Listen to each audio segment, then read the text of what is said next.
নমস্কার সমস্ত দর্শক মণ্ডলী, সমস্ত অঙ্গনওয়াড়ি কর্মী এবং আশা কর্মী। আপনাদেরকে ১০,০০০ টাকা স্মার্টফোন কেনার জন্য টাকা দিয়েছে অ্যাকাউন্টে। কিন্তু ফোন আমরা নেব না, স্মার্টফোন আমরা নেব না বলছে অঙ্গনওয়াড়ি কর্মীরা। কেন নেবে না? সরকার ফোন দিচ্ছে, নেবে না। নেবে না একটাই কারণে, অঙ্গীকারপত্রে যে শর্ত, টার্মস অ্যান্ড কন্ডিশন দেওয়া আছে সেটা দেখে চক্ষু চড়ক গাছ। সেজন্য স্মার্টফোন কেনার জন্য যে ১০,০০০ টাকা করে দিচ্ছে রাজ্য সরকার, এই ১০,০০০ টাকা শুধু নিলে হবে না, একাধিক গাইডলাইন রয়েছে। আপনাদেরকে সেই গাইডলাইনের কথা পূর্ববর্তী ভিডিওতে বলেছি। আশা এবং অঙ্গনওয়াড়ি কর্মীদের এখানেই আপত্তি একাংশের। এই নিয়ে বালুরঘাট ব্লকের সিডিপিওর দ্বারস্থ হলেন সারা বাংলা অঙ্গনওয়াড়ি কর্মী সহায়িকার সমিতির জেলা নেতৃত্বরা।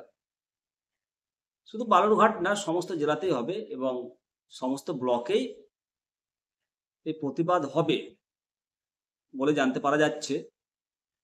এবং সারা ভারত অঙ্গনওয়াড়ি কর্মী এবং সহায়িকা কর্মী সমিতির দাবি, এই যে টাকা পেতে অঙ্গীকারপত্রে সই করতে হচ্ছে, মূলত কোন কেন্দ্রের কর্মী, ব্যাংক অ্যাকাউন্ট নাম্বার, সরকারের গাইডলাইন মেনে মোবাইল ফোন কিনতে বদ্ধপরিকর, এই সমস্ত বিষয় ইত্যাদি ইত্যাদি উল্লেখ করতে হচ্ছে।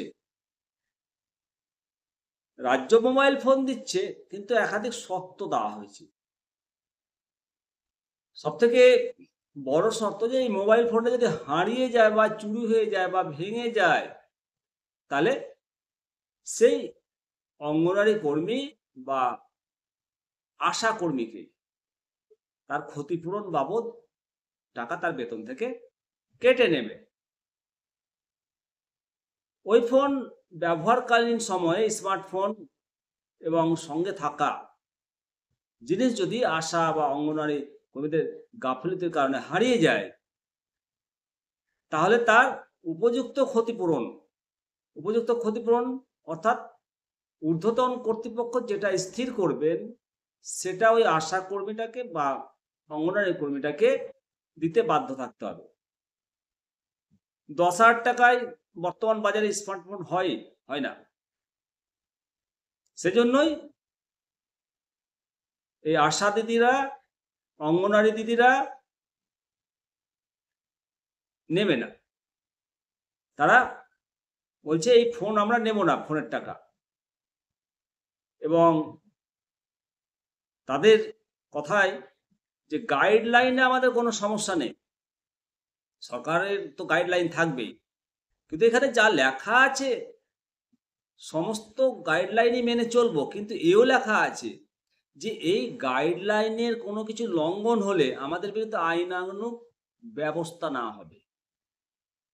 আমরা কি তাহলে জেলে যাব? তারা প্রশ্ন তুলছে। এইসব তো আমাদের মেনে নেওয়া সম্ভব নয়। আমাদের ১০,০০০ টাকার দরকার নেই। ১০,০০০ টাকার জন্য এত গাইডলাইন, এত ঝামেলা মেনে চলা সম্ভব নয়। এটা কারোর পক্ষে সম্ভব নয়। ছুটি মিটে গেলে সিডিপিওর সঙ্গে কথা বলবে এবং আমাদের মাননীয় মুখ্যমন্ত্রীকেও তারা অনুরোধ করবে বলে জানিয়েছে যে বিশেষ করে আশা এবং অঙ্গনওয়াড়ি কর্মীদের এই ১০,০০০ টাকা জন্য যে গাইডলাইন, সেটা যেন শিথিল করা হয়। আমাদের পক্ষে এত জটিলতায় এই টাকা নেওয়া সম্ভব নয়। প্রত্যুত্তরে সিডিপিও মাননীয় মিঠুন বর্মন বলেছেন যে আজ অন্য ব্যস্ততা ছিল, পুজোর ছুটির পরে তারা কি বলছেন সেটা আমরা শুনব। আপনারা কি মনে করেন যে একটা মোবাইল ফোনের জন্য যে গাইডলাইন ঠিক আছে, কিন্তু হারিয়ে গেলে বা চুরি হয়ে গেলে চুরি হতেই পারে বা হারিয়ে যেতেই পারে ফোন। আমাদেরই তো কত ফোন হারিয়ে যায় বা চুরি হয়ে যায়।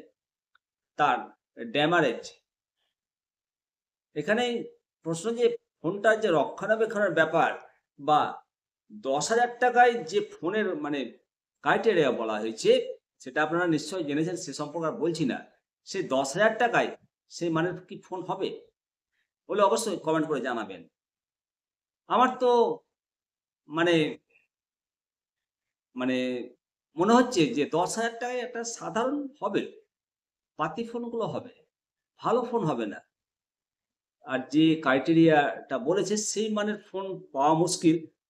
তবে ফোন হারিয়ে গেলে বা হারিয়ে বলতে চুরিও হয়ে যেতে পারে সেন্টার থেকে।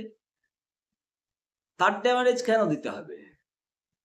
চুরি হলে প্রশাসন আছে, প্রশাসন খুঁজবে। চুরি তো হতেই পারে। তো যে শর্তগুলো অ্যাকচুয়ালি দেওয়া হয়েছে, আমি পড়েছি শর্তগুলো সংবাদ মাধ্যমে। এই শর্তগুলো কি অন্যান্য রাজ্যেও আছে? না শুধু পশ্চিমবাংলার ক্ষেত্রেই? আশা দিদিরা বা অঙ্গনওয়াড়ি দিদিরা আপনারা অবশ্যই কমেন্ট করে জানাবেন। আপনাদের উত্তরে আমিও সমৃদ্ধ হব।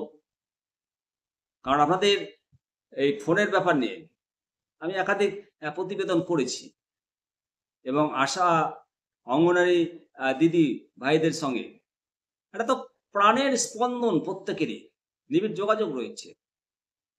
কারণ তারা মা এবং প্রসূতিদের এবং বিশেষ করে প্রাথমিক স্তরে পড়ুয়াদের প্রাথমিক অক্ষর জ্ঞানের সঙ্গে তারাই তো পরিচয় করান। তবে সব সেন্টার যে একরকম চলে সেটা নয়। বিভিন্ন অভাব অভিযোগ রয়েছে এবং এই ফোনের দাবি তাদের তো দীর্ঘদিনের। তারা তো আন্দোলন করে এই ফোনটা পেয়েছে। সেটা তো আমরা জানি। তবে যে শর্তগুলো মানে দিয়েছে সত্যি অবাক লাগে। এই শর্তটা বোধহয় সংশোধন হয়ে যাবে। সমস্ত আশা এবং আইসিডিএসরা যদি আমাদের মাননীয় মুখ্যমন্ত্রীর কাছে ঠিকমতো আপনাদের দাবিগুলো যদি পৌঁছায়, তাহলে সংশোধন হয়ে যাবে। তবে সবথেকে আপনাদের বড় প্রাপ্তি হবে তখনই, যখন আপনাদের বেতন নিয়ে সরকার ভাববে। বেতনের দাবি আপনাদের দীর্ঘদিনের রয়েছে, আশা এবং অঙ্গনওয়াড়ি কর্মী সহায়িকাদের। তবে ২৬-এ ভোট রয়েছে, সেই ভোটের আগে বাড়বে কি আপনাদের বেতন? কি মনে করেন? অবশ্যই কমেন্ট করে জানাবেন যে ২৬-এর ভোটের আগে আশা এবং অঙ্গনওয়াড়ি কর্মীদের বেতন বাড়বে। আপনাদের পজিটিভ মনোভাবই আপনাদের বেতন বৃদ্ধির পক্ষে সহায়ক হবে। ভালো থাকবেন, অবশ্যই কমেন্ট করবেন। জয় হিন্দ, জয় ভারত।